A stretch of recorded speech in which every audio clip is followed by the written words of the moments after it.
Endgame made more than the entire global box office take of Captain America Civil War in just one weekend. And it still has another 7 to 8 weeks to go.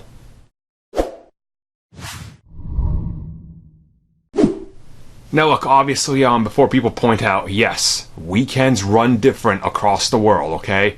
Yes, the film opens up earlier in some areas. Obviously, if you look at the United States, oh, it's Tuesday. Some places are already getting it because it's Wednesday or Thursday there. That's just how the world clock works. You don't have to point that out to anybody. Everybody knows how time zones work.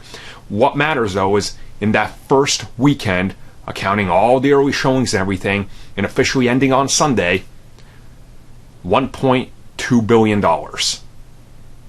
That's how much it made in just a weekend. Now, to put this into perspective, this is literally more than the likes of, Iron Man 3 were making, adjust for inflation, if you will. This is more than Captain Marvel has made in its entire run. It's more than every DCEU movie so far has made, single-handedly, right? This is massive.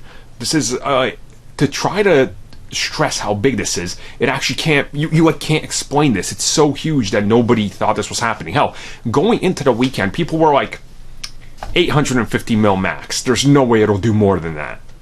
Imagine adding another 350 mil on top of what the top prediction was. That's how big this thing is. It's monstrous, absolutely huge. And just thinking of it that way, this, by the time it's done, even with its huge budget, which I talked about in another video, which was estimated about 350, maybe 300 for shooting, plus the marketing, putting around 5 to 550, this thing's already in pure profit mode right now, which means whatever it makes from here on out, it's pure profit for Disney.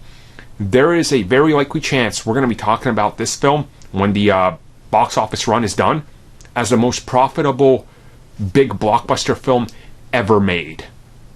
And that's something that I don't think anybody envisioned, even last year. But imagine 11 years ago when this started. It's honestly kind of surreal to, be a fan of this franchise and having been from the beginning and seeing how far it's come. It's certainly something special. And honestly, congrats to Marvel Studios and Disney.